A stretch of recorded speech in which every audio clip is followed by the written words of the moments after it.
And welcome to the Knowing Show. I am your host, Christene Marie. Y'all, it is a beautiful day where I am, and I just am so grateful to tune into yet another day of A Course in Miracles with you.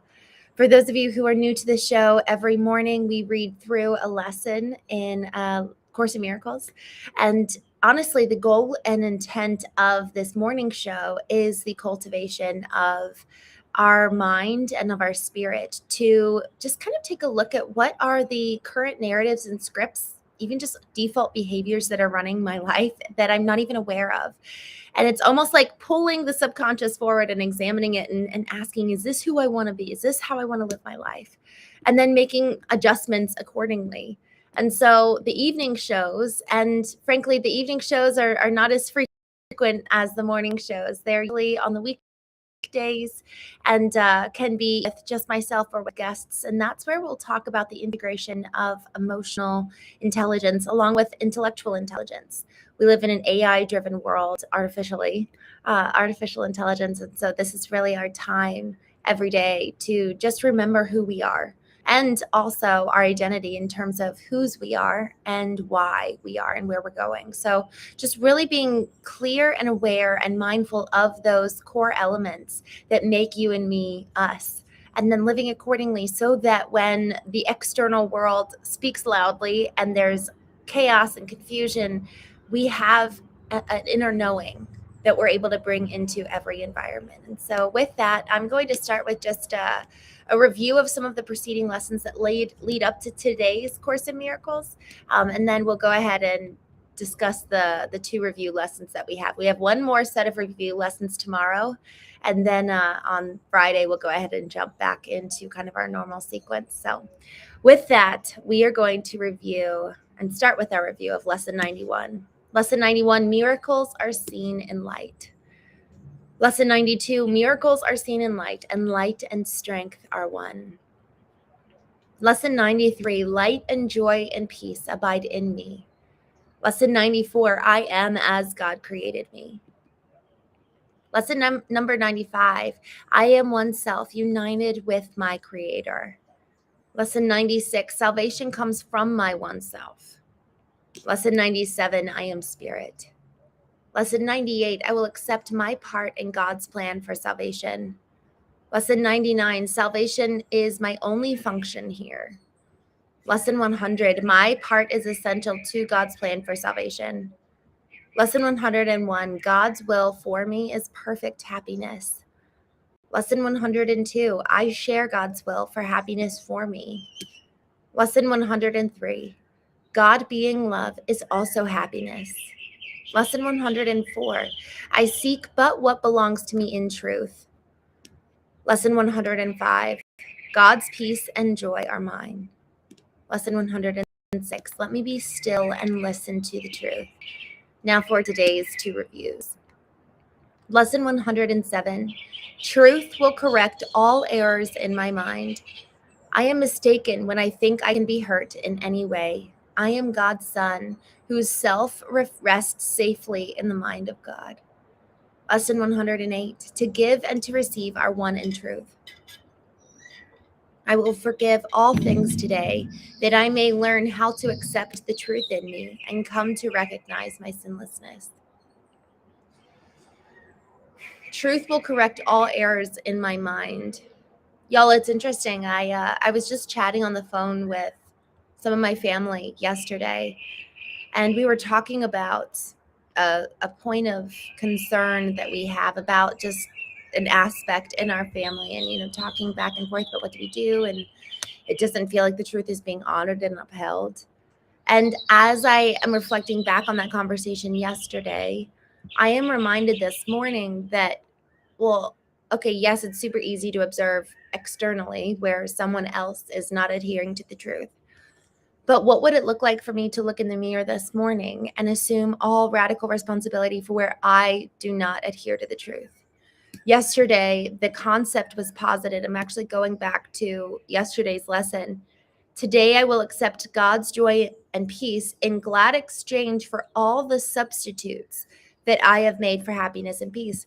Y'all, for every single truth that we hold that is true about us, that God assigns about our identity, who we are, whose we are, and why we are, usually there's a substitute. There's a substitute truth for everything that is true about us. And there's a different alternative narrative, a different alternative belief system that we could choose. And so it's almost like, when you go to the T-Mobile stores and there's the price comparison chart.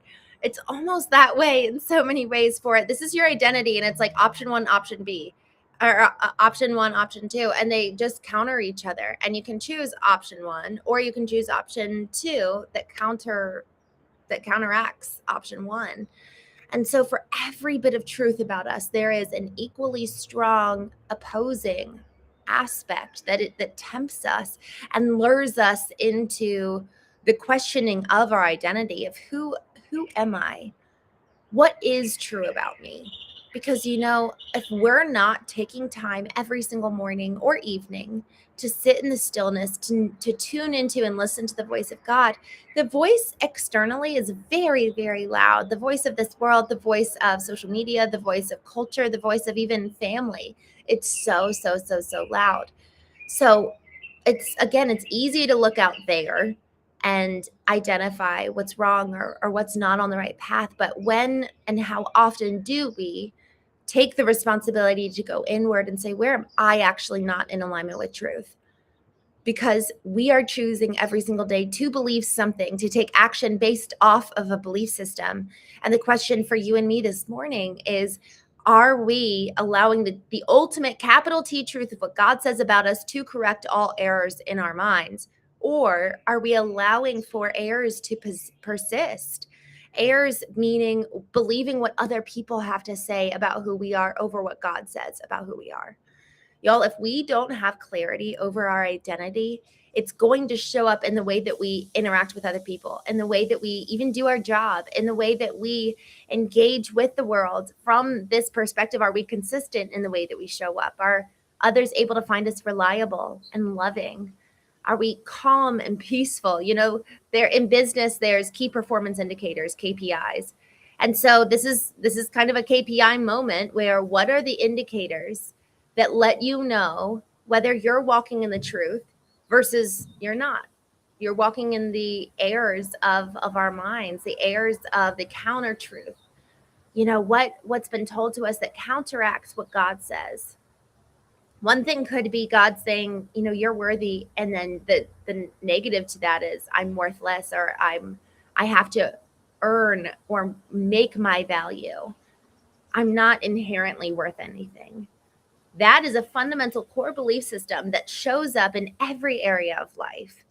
And so those, you can kind of start either way. What are the current narratives you believe about yourself? And then what are the narratives that God has about you?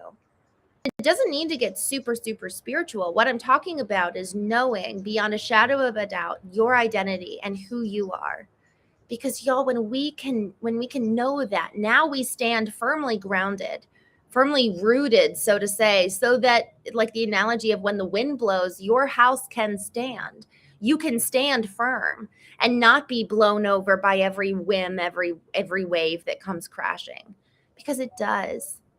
When I was a senior in high school, a dear friend of mine, her father died of ALS. And I asked my dad at the time, I was 17, and I was like, Dad, I don't know if I could go through something like that and still have faith effectively. And he was like, well, that's why you put in the reps now. You go and you listen and you pursue God, and you seek him, and you have a relationship with him, so that when something does happen, you've got the foundation upon which to stand. And so these moments right here, right now, and also on your own, are moments of effectively kind of going into the arena, working out, doing the work to ask the questions, to understand, what do you believe? Because every single action you take, every single response is predicated in a belief system about yourself, about God, about the world. It is so important that we ask these questions. Yesterday, I taught a mastermind, and the majority of it was, hey, y'all, ask yourself these set of questions. If you want to understand what your values are, what you want, what it is that is your nature versus just how you were raised to be, asking questions is the best way to get to know who we are.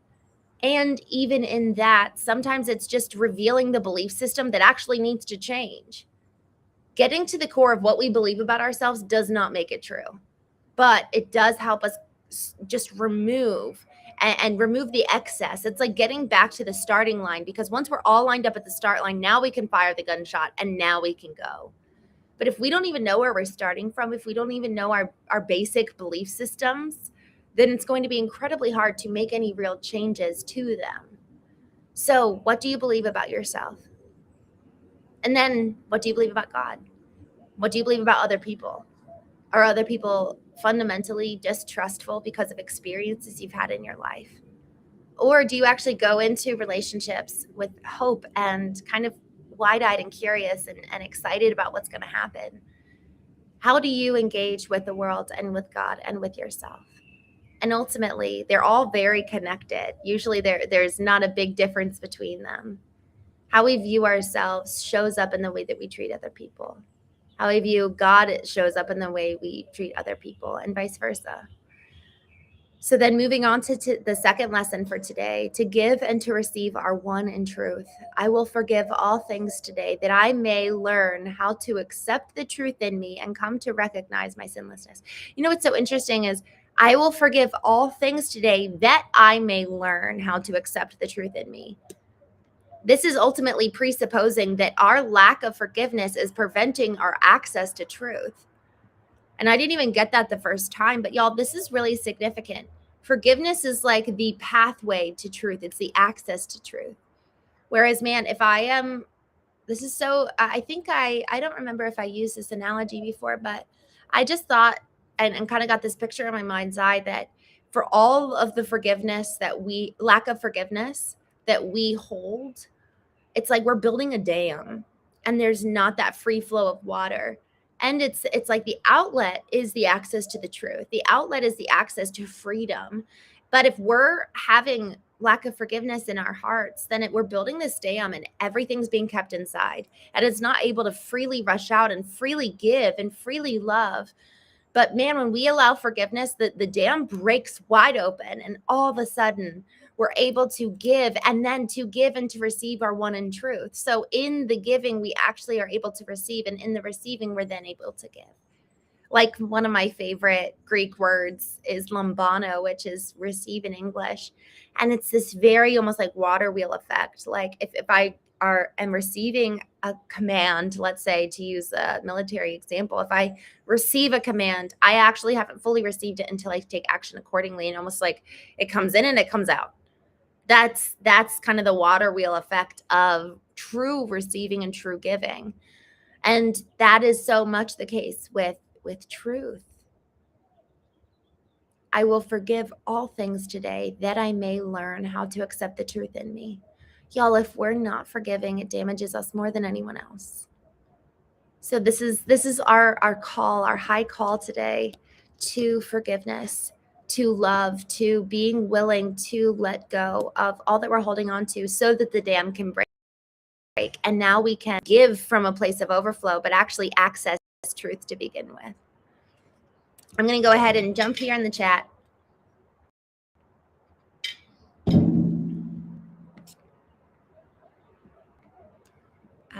Friendly Ghost, good morning. Maga, good morning. Preston, Turbo,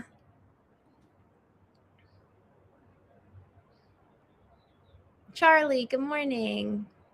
Faria, good morning. Sleepy time. Preston, thank you so much for your encouragement. I just really appreciate you, my friend. Thank you. It really means more than you know. So thank you. Comedy Villain, good morning. Pork Milk, good morning. The Burning Mill, good morning. Joshua, hello. Thanks for joining.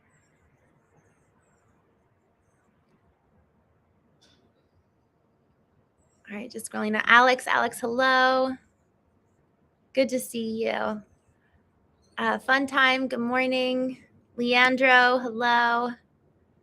John, good morning. Half Hawk, good morning.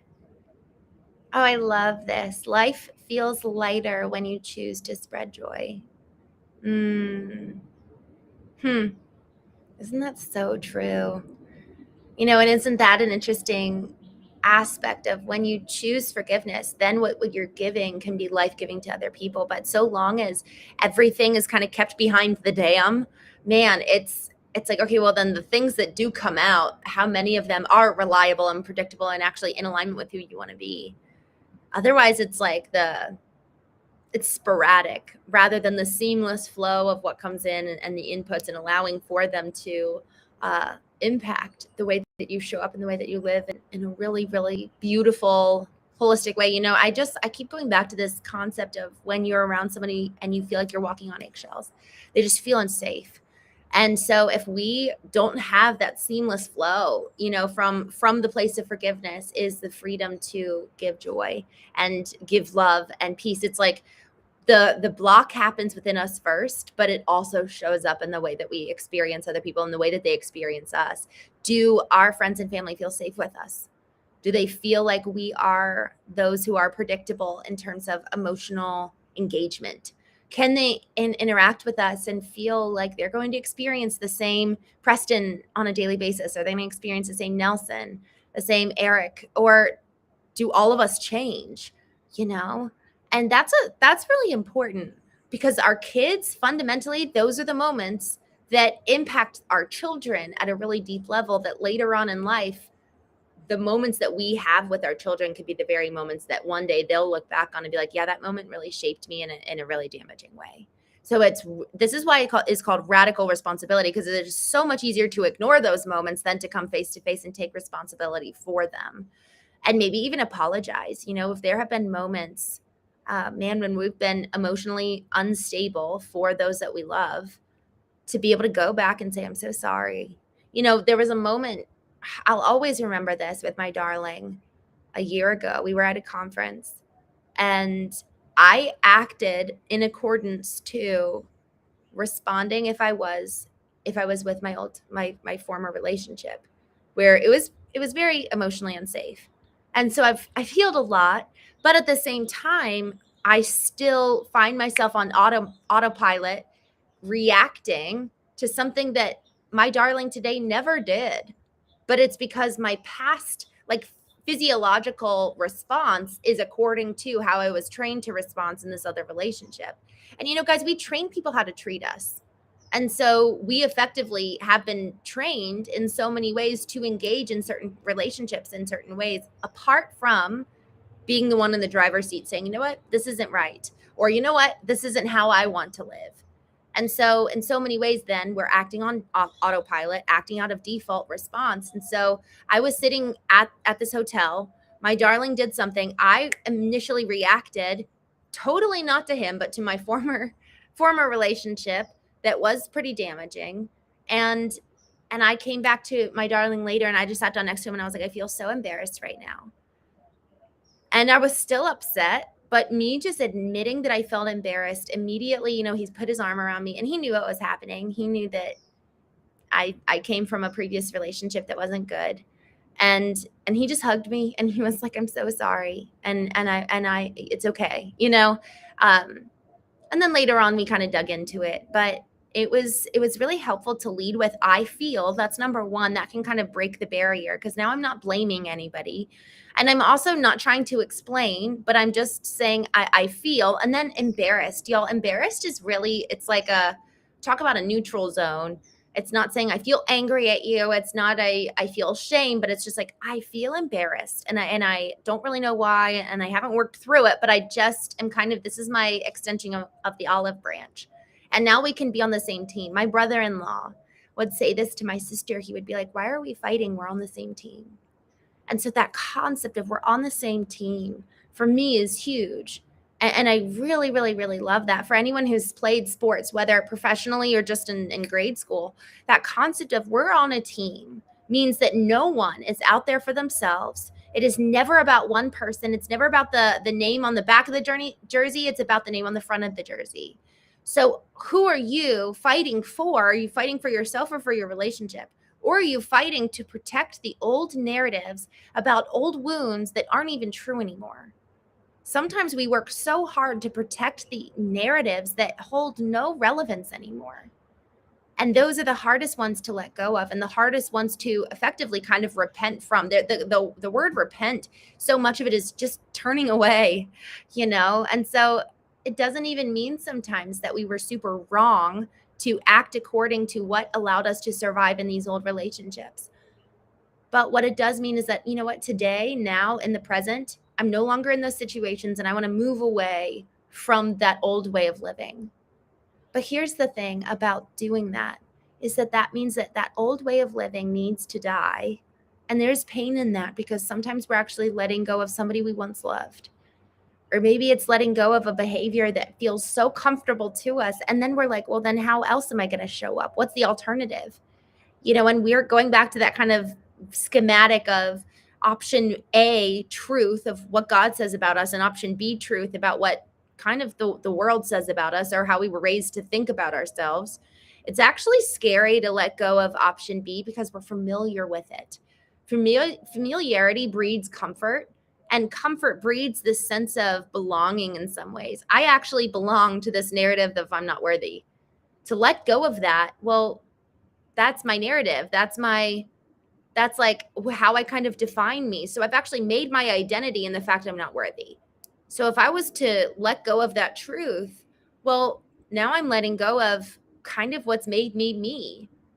And so like last night I was talking actually with my darling, and his narrative, because he came from a relationship where he wasn't loved. And his narrative for a while has been, I don't know what it's like to be loved. And it was funny. He said that last night. And I just looked at him. I was like, you know what? Yes, you do. You do now know what it's like to be loved. So that narrative is no longer true. He does know what it's like to be loved. But is he willing to let go of that? And he, yes, he is. And it's just the narrative that's on autopilot. It's the default. It's a comfortable default to fall back on, because it has a story and it has so much grief there too. So for so long as we have not moved through the moment and the experience that caused that narrative to be there in the first place, we're going to hold tightly to the narrative because of the unresolved experience associated with it. So let me jump back here in the chat. Okay.